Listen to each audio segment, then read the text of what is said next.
In this paper, I'm going to talk about two texts, Noa Noa by Paul Gauguin and Le Maître-du-jouir by Victor Segalen.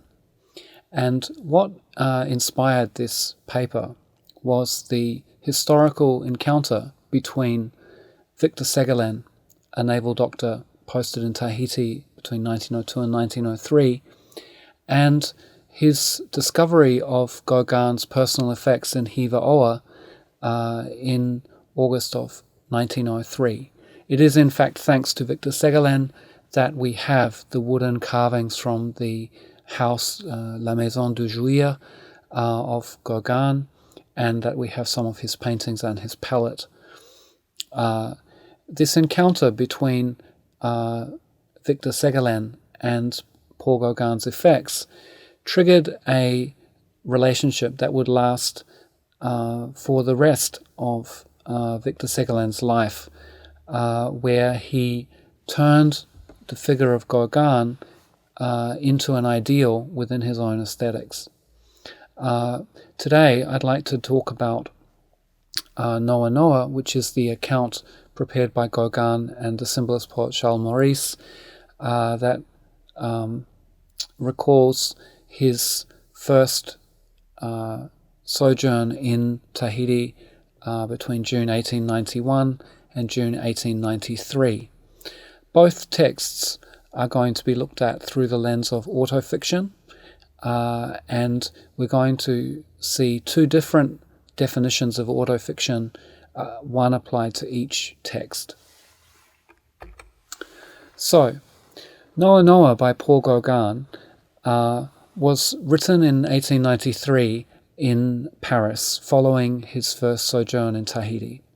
And it has been read as a deliberately naive account of his time in Tahiti, and an account that is not a literary account, and that Gauguin was a painter first and a writer second.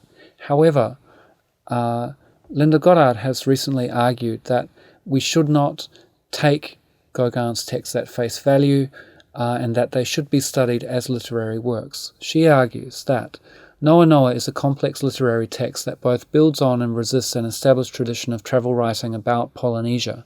Gauguin's role play as an inexperienced partner in the collaboration with Maurice was a knowing literary device that enabled him to set up a thematically effective opposition while maintaining his primitive credentials.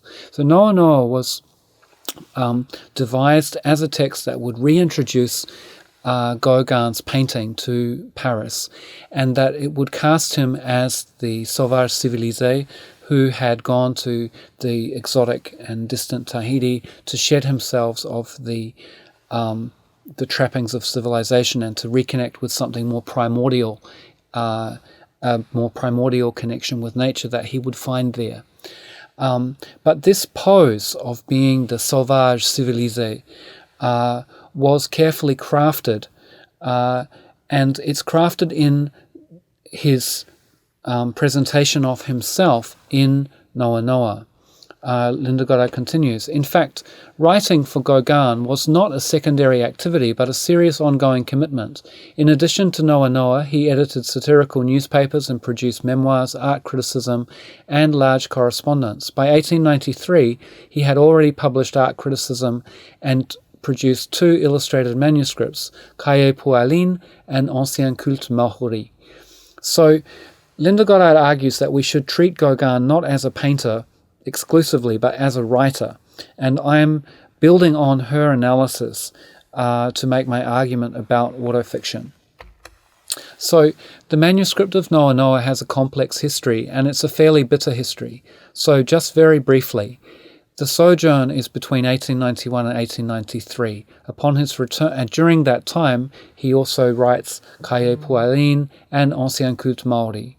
In September 1893, he completes the first draft in preparation for the Durand-Ruel gallery exhibition, but it's not finished in time, and he comes up with the idea of asking symbolist poet Charles Maurice to contribute poems and prose to the text so that you would have a contrast between the naive painter and the polished writer.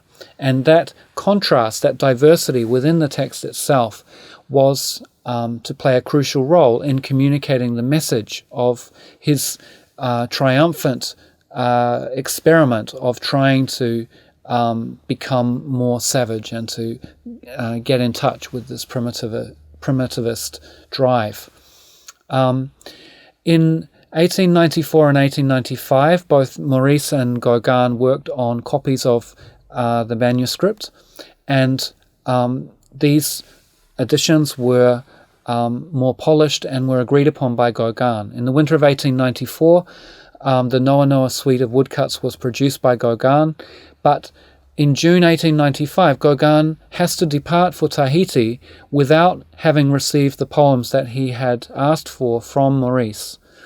And this is where their collaboration begins to encounter difficulties, because Maurice attempts to claim ownership over the story and ownership over the publication. And Gauguin is frustrated because he has to leave for Tahiti without having received the poems by Maurice.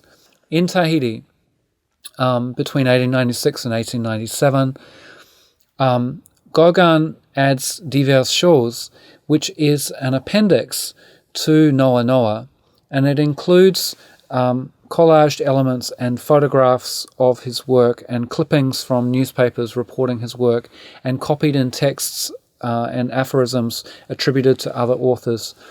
And it's a composite text. And this is not included in Charles Maurice's manuscript.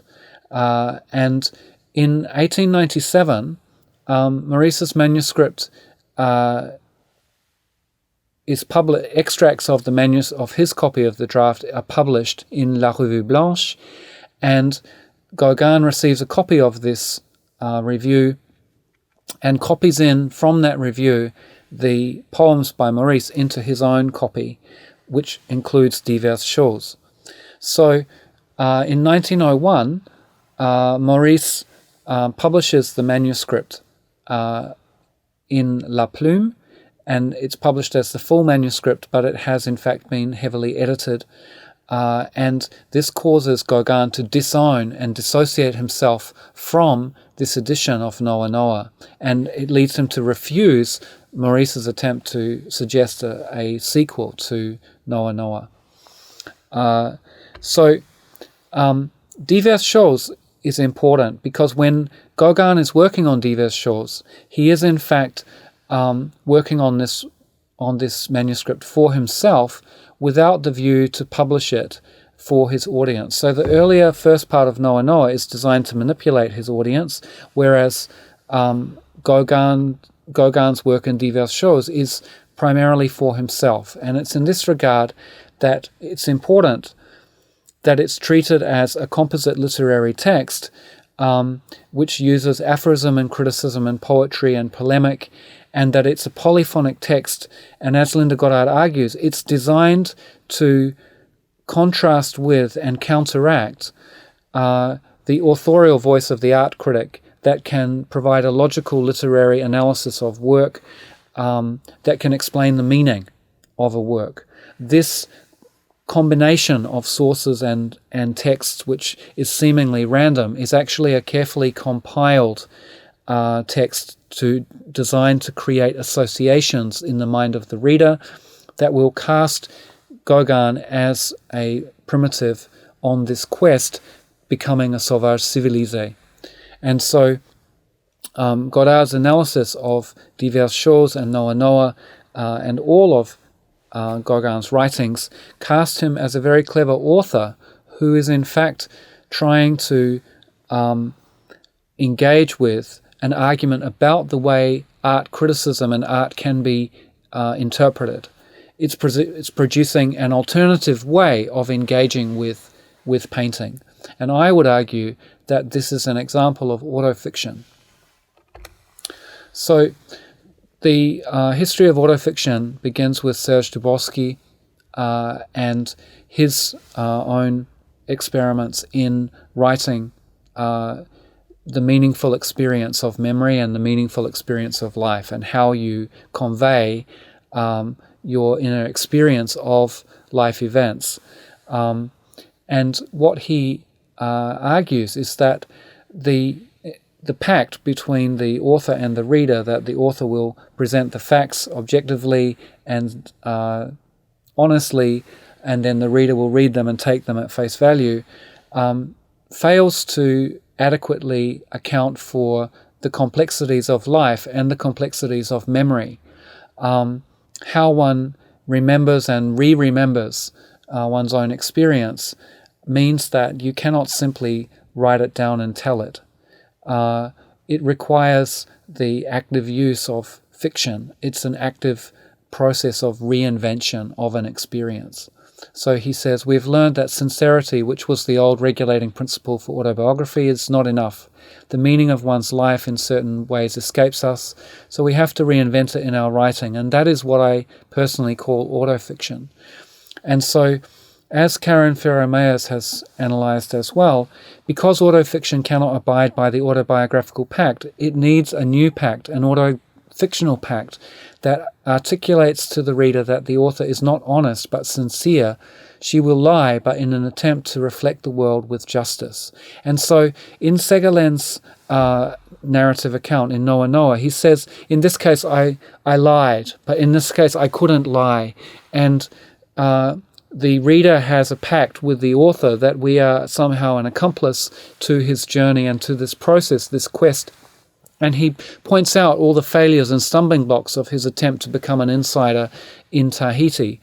And it's that sincerity that produces a higher order sense of truth through the deliberate use of fiction. So he's a convincing storyteller. And what I argue is that when he writes diverses choses, he's actually trying to tell his own story to himself, because he's not concerned with manipulating his European audience any longer, whereas the earlier part in Noa Noa is involved in this collaboration that is trying to convince his readers of the success of his quest.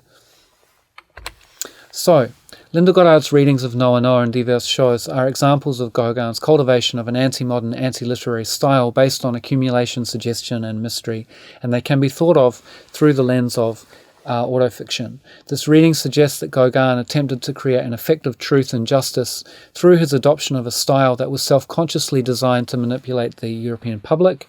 However, because of the protracted publication of the work, it resulted in a creative process of forgetting and reinventing of that 2-year sojourn that he undertook in Tahiti. So Noa Noa and diverses choses provides a means for Gauguin to express his understanding of himself as the hero of his own narrative for an imagined audience, and it can be read as an attempt to inscribe sincerity in a text through the use of fiction, polyphony, and deception. Catherine Cusset develops Serge Dabrowski's sense of autofiction, and in her definition, she argues that autofiction is not about factual accuracy, because writing sometimes requires a concentration of facts not to be repetitive, and also because memory is not accurate. But the writer of autofiction has a pact with him or herself, which is not to lie, not to invent just for the sake of fiction, but to be as honest as possible, and to go as far as possible in his or her quest for truth. And this is important because it's the artist not lying to himself. He's presenting how he lived that experience and deliberately using artifice as a way to better communicate how he felt during that experience. And that is the sense that I'm using autofiction to describe Noa Noa and diverses choses. But Catherine Cusset, in her discussion of autofiction, also goes on to say that in her own writing, she has to sacrifice her own relationships and put her own life. She has to give her own life to the writing in order for it to become worthy of literature. And she describes this as an act of self-destruction because it can destroy the relationships with the people in her stories when she describes other people's lives. So she says there would be something petit bourgeois in trying to have your trying to eat your cake and have it too, to get le beurre et l'argent du beurre, literature and life at the same time. There can be no compromise with truth. The acceptance of self-destruction and sacrifice of oneself and of the other on the altar of literature would be the proof that you are a real writer, a writer for whom literature is an absolute. And so Catherine Cusset adopts a different strategy of writing, which is rigorously truthful. And so I'm not saying that Noa Noa or Diverses Choses is written in a way like Catherine Cusset's writing at all. What I'm saying is that her sense that you have to sacrifice your life for the art is something that Gauguin believed in, and is something that comes through in Segalen's portrayal of Gauguin as an ideal. And this is going to lead us into a different conception of autofiction. So, Le Maître-du-jouir is the final text in a cycle of Polynesian works by Victor Segalen that were inspired by his encounter with Gauguin and by his shock faced with the effects of colonization and evangelization. And it includes his own travel journal, his theory on exoticism, his first novel about the evangelization of Tahiti, and it also includes 2 short articles about Gauguin and his experience of encountering the personal effects and being on the traces of Gauguin. And then you have this epic novel, which is the incarnation of his ideal and Gauguin as an ideal. And so Segalen arrived in Hivao in August 1903, and he went through Gauguin's papers, and he said, "I can say I had seen nothing of the country and these Maori before having gone over and almost lived Gauguin's sketches." And he comes to the conclusion that Gauguin was a monster. That is, one cannot place him in any moral, intellectual, or social category that suffices to define most individuals. And it's this quality that Segalen appreciates about Gauguin, that he, at the age of 40 as a banker, abandons his career and his family and pursues art as his raison d'être. And it's this sacrifice and the suffering involved in the sacrifice that provides much of the power to the oeuvre. And it's this sacrifice for the oeuvre that Segalen thinks is worthwhile and that he tries to portray in Le Maître-du-jouir. In Les Immémoriaux, Segalen's first novel, he describes the destruction of the Tahitian culture by evangelization. And he says of Le Maître-du-jouir, "I pick up Tahitian society where I left it in Les Immémoriaux, in a state of total religious and moral collapse, but I pick it up 100 years later in the present day." So Segalen explores in Le Maître-du-jouir how an artist, through the act of creation, could re-inspire a sense of the sacred and revitalize a culture that had become morally and culturally dissociated from its identity.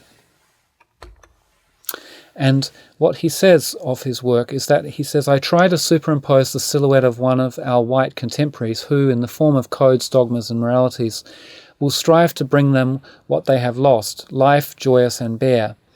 And so what he tries to do is portray how Gauguin, this imagined figure of Gauguin, creates a racial colony on a separate island that's based on festival and ritual and the celebration of art, and that would repopulate the island and recover its health and its spiritual and cultural health. However, what he describes in his novel is also a failure of Gauguin to escape the reaches of colonization and colonialism and the administration. And so what is sketched in Le Maître-du-jouir is Segalen's realization of the failure of his ideal and the impotence of the poet as a cultural and spiritual leader to effect real change in the face of modernity. And this is why he describes Gauguin as a painter who died in the Marquesas, is sketched in silhouette through certain aspects of his life. In any case, he no doubt dreamt of being this man. So it's like the fantasy that Gauguin maintained whilst living in the Marquesas. But it's actually Segalen's own experience portrayed through the ideal figure of Gauguin in the text. So he opens his text by saying, I didn't know this man, or at least his living person, and I don't claim to have ever approached him. And the first part of the text recounts what Segalen knows from the journals and what we know of Gauguin's life. And the second part of the text is more focused on Segalen's attempt to recover the traces of this of Gauguin's life. And it recounts what happens in this imagined colony. So, in conclusion, Noa Noa can be read through the lens of autofiction, understood as an attempt to write in such a way that creates an effect or sensation of truth that lies beyond the factual and the explicit. This mode of writing through accumulation, suggestion, and the careful cultivation of mystery operates a rupture with the pact of autobiography to forge a new pact in autofiction. But rather than writing one's truth and memory in fragments that resonate with their honesty and directness, Gauguin uses his style to express his position as a sauvage civilisé in an attempt to cast or reimagine himself as a hero in his own life. For better or worse, one has the impression that Gauguin believes sincerely in his primitivism. Le Maître-du-jouir is an example of autofiction in a different sense. Segalen incorporates his own experience of Le Rendezvous Manqué and uses this as a device to evoke the silhouette of Gauguin, who has been reimagined as the archetype of the artist. Segalen casts Gauguin as a tragic yet ideal figure, his exote, and Segalen's ideal proves himself to be an ideal through his willingness to sacrifice all in the pursuit of his painting, and to realize himself as an artist. And in this respect, Segalen provides us with a reflection on his own life and his own attempt to pursue being a writer. But he does it by projecting himself through the figure of Gauguin, and it's an imagined figure of Gauguin. So that's why we have two visions of a certain Gauguin in which both Gauguin and Segalen project themselves through their texts. Thank you for your attention.